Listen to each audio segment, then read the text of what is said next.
за теб.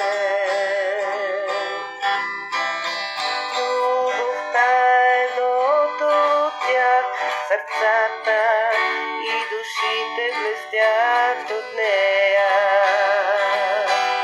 От нея.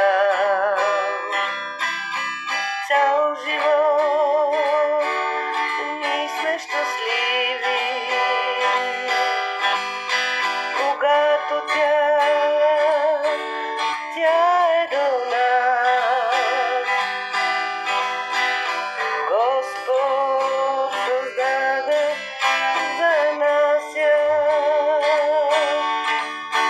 живота ни да е вечно красив.